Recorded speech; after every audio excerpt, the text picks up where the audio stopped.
लेकिन नौगांव शहर में एक चौंकाने वाला मामला सामने आया है। शहर के विद्या भवन पब्लिक स्कूल में 7वीं के छात्र को 12वीं से पीटने का मामला सामने आया है। घटना 4 सितंबर की बताई जा रही है। छात्र के परिजनों के अनुसार उसका बच्चा समर्थ यादव को स्कूल के प्रधान अध्यापका कविता गौतम और अध्यापक साहिल यादव द्वारा बेरहमी से पीटा गया। उसका कसूर सिर्फ यह था कि क्लास के अन्य बच्चों से उसका झगड़ा हो गया था और वह प्रिंसिपल मैडम के पास अपनी शिकायत लेकर गया था, मगर प्रिंसिपल मैडम और शिक्षक ने शिकायत न सुनकर उसी को बेरहमी से पीट डाला।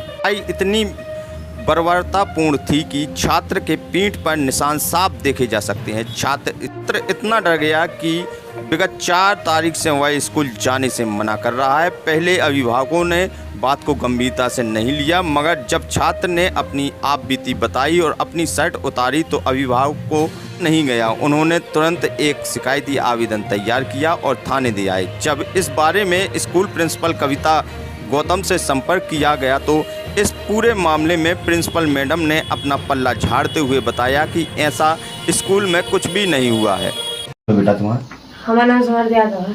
कितने में पढ़ती हो? 7th क्लास में पढ़ते। कौन से स्कूल में पढ़ते? Vidya Bhavan public school. अच्छा, क्या घटना घट गई है? अब वो हम क्लास में हमें टीचर ने हमें हिलाया तो हम गिर गए, तो हम प्रिंसिपल के पास शिकायत करने गए। अच्छा। तो वहाँ पर हम भैया मिल गए, तो भैया कह रहे आओ प्रिंसिपल की शिकायत करो। प्रिंसिपल से कह दे रहा है, तो वहाँ पर गए तो प्रिंसिपल ने हमें स्केल से मारा हाथों में, और वहाँ पर साहिल सर ने हमें पीठ में मारा। पीठ में मार के उन्होंने वहाँ से लिया और ब्रेंच में मार दिया। अच्छा। हमें खून निकल आया। क्या क्या हुआ था फिर? उसके बाद फिर स्कूल गए? फिर स्कूल गए हम। बीच में एक दिन स्कूल गए, एक दिन तो ठीक किया। फिर उस दिन गए, फिर मैम ने हमारी कॉलर पकड़ा और पास में टीचर कह रही तुम्हें जैसे झूठे बच्चे को पढ़ाना नहीं है। कह रही साहिल सर का तुमने झूठा नाम लगाया।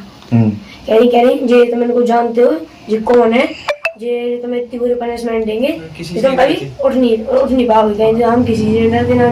नाम है आपका? कैलाश यादव। कहाँ के रहने वाले हैं? हल्लू कॉलोनी नौगांव। आपका कौन सा बच्चा पढ़ता है? कौन से स्कूल में पढ़ता है? मेरे छोटे भाई का बच्चा है, समर्थ यादव नाम है, और कितनी क्लास में पढ़ता है? 7th क्लास में पढ़ता है। क्या घटना घटित हुई? घटना सर ये है कि मेरे बच्चे को अभी 4 तारीख को मेरे बच्चे को पीटा गया, वो भी अधिक ही पीटा गया, जिसका मेरे पास फोटो प्रमाण भी है। और हो सकता है शायद बच्चे ने वीडियो बनाया तो वीडियो भी होगा, लेकिन फोटो प्रमाण तो है ही। इसकी कंप्लेंट हमने प्रिंसिपल से करने की, तो अभी कल मतलब 4 तारीख के बाद बच्चा मेरा 7 या 8 तारीख को स्कूल गया। उस दिन हमने कुछ नहीं कहा। अभी कल 11 तारीख को कल स्कूल गया बच्चा, तो टीचर फिर पहुंच गई वहाँ पे जाके। प्रिंसिपल उसकी सीधी कॉलर पकड़ के हिला के बोल रही है, धमकी दे रही है कि तुम कंप्लेंट कर रहे हो, मैं कुछ नहीं कर पाएंगे आपके पेरेंट्स, और मैं किसी से डरती नहीं हूँ। और ये कोई टीचर है इनका स्पोर्ट्स में, साहिल नाम है क्या है, उससे बोलने के बोली तुम उनको जानती हो, ये तुमको कैसी पनिशमेंट देगा, आप उठ नहीं पाओगे का मतलब जानती है सर? मतलब ये हाथ पैर तोड़ेंगे क्या हमारे बच्चे का? आप बताइए। डेमो की बात आई है। डेमो कैसा डेमो? ये डेमो दिखाएंगे। बोले मेरा बच्चा, बड़ा वाला बच्चा जो मेरा बच्चा है, वो लेके गया कि मैम हमारे भाई को ऐसा क्यों मारा गया। तो बोली कि तुम्हें डेमो दिखाऊं क्या? मतलब मेरे बड़े बच्चे को भी मारने के लिए तैयार हो गए। अब जैसे आप मानिए कि जैसे चलिए ठीक है मेरे बच्चे झूठ बोल रहे हैं, ये बोलेंगे आपके बच्चे झूठ बोल रहे हैं, यानी कि हर क्लास में सीसीटीवी कैमरा लगा हुआ है सर। मैंने इनसे यही कहा कि आप सीसीटीवी फुटेज दिखाइए। हमारे बच्चे की गलती होगी भैया, मैं कान पकड़ के माफी मांगू, नहीं तो आप आगे आप तो जानते हो, तो आप उस पर एक्शन लीजिए। और मैं 4 तारीख से बराबर स्कूल में बोल रहा हूँ इनके मैनेजमेंट से, कोई सुनवाई नहीं हो रही है। इसलिए मैंने आपसे रिक्वेस्ट की कि मैं अपना बच्चा मैं आपके पास रख सकूँ। क्या थाने में शिकायत की है? 4 तारीख को मैंने वो आवेदन दिया था, उसकी भी कोई सुनवाई नहीं हुई है अब तक। नौगांव में स्कूल में छात्र के साथ मारपीट हुई सर, 2 बार उसको पीटा गया है सर, शिकायत भी थाने में की सर। पूरे शिक्षा विभाग के द्वारा किस तरह की कार्रवाई की? अभी आपके द्वारा ही हमें जानकारी प्राप्त हुई है कि विद्या भवन स्कूल नौगांव में समर्थ सन ऑफ कैलाश यादव कक्षा 7वीं में अध्ययनरत रहा, और इसको विद्यालय के संस्था प्रभारी के द्वारा मारपीट की गई है। यदि ये घटना सत्य पाई जाती है, इसकी मैं जांच करवाता हूं और वैधानिक नियमानुसार कार्रवाई की जाएगी। मैम, पहले नंबर तो क्या नाम है आपका और स्कूल में कौन से पद पर आप पदस्थ हो? सर, मेरा नाम कविता गौतम है और मैं स्कूल में प्रिंसिपल हूँ, विद्या भवन पब्लिक स्कूल में।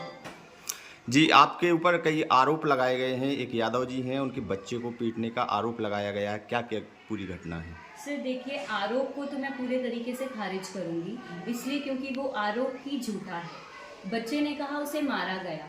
अगर उसे स्कूल में मारा जाता तो क्या 30-35 के स्टाफ में कोई भी उस बच्चे को बचाने नहीं आता? दूसरा, अगर उस बच्चे का कहना ये है कि केबिन में मारा गया तो सारे शीशे लगे हुए, तो बाहर से तो अंदर सब दिखाई देता। तो अगर मारा गया होता तो क्या बाहर से कोई बचाने के लिए अंदर भी नहीं आता? और बच्चे के स्टेटमेंट में ये है कि बच्चा का जो भाई है बड़ा, वो भी वहाँ पर है। तो अगर वहाँ पे ये सारा इंसिडेंट था तो क्या कोई रोका क्यों नहीं?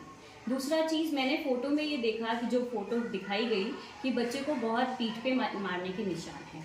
तो अगर मारने के निशान है तो वो लोअर बॉडी साइड इतने ज़्यादा क्यों हैं?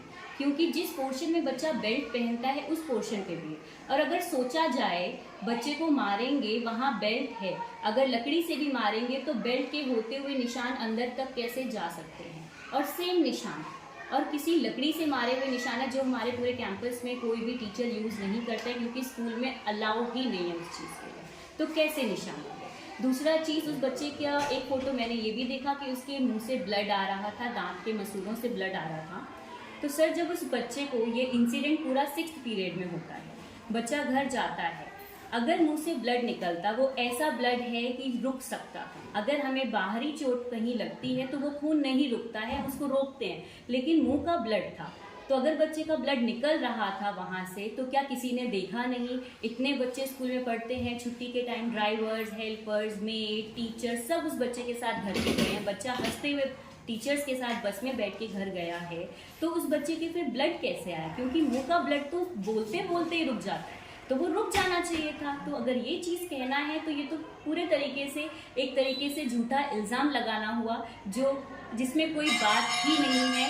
बच्चे को बोला गया है, बच्चे ने तभी बोला है क्योंकि ऐसा कुछ सिचुएशन होता तो फिर ये बच्चा हंसते हंसते स्कूल से घर तक कैसे पहुंचा? क्योंकि ये इंसिडेंस ऐसा है और जिस तरीके से फ़ोटो में मार पिटाई है कि इतना मारा गया है, तो बच्चे की आंख में एक आंसू क्यों नहीं था?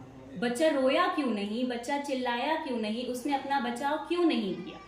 क्योंकि मीडिया तक जाना या इस खबर को बाहर तक लेके जाना, मतलब बच्चे में बहुत हिम्मत थी। तो अगर इतना बच्चे में करेज है, उसमें इतनी हिम्मत है, वो इतनी आवाज़ उठा सकता है, तो ये चीज़ वो स्कूल में भी कर सकता था। मैम, एक डेमो वाला भी बताया, उनके पिताजी हैं कि वो मार के डेमो दिखाती हैं। क्या डेमो का क्या मतलब है? क्या डेमो दिखाती हैं? ये तो कोई बात ही नहीं होती। डेमो एक तरीके से टीचर को बोला जाता है जब वो क्लास में पढ़ाते हैं कि सर आप आज डेमो देंगे, मैं आपकी क्लास में बैठूंगी, ये डेमो। लेकिन इसमें मार का डेमो आज तक किसी बच्चे के सामने ये चीज़ तो बोली ही नहीं गई। और ये जनरली हर स्कूल में होता है, जब इंटरव्यूज लेते हैं तब उस टाइम पे इस वर्ड को यूज़ किया जाता है, डेमो। बच्चों के साथ इस वर्ड का यूज़ करना तो मुझे नहीं लगता कोई चीज़ सही है। तो ये बिल्कुल झूठ है, ऐसा कुछ भी नहीं बोला।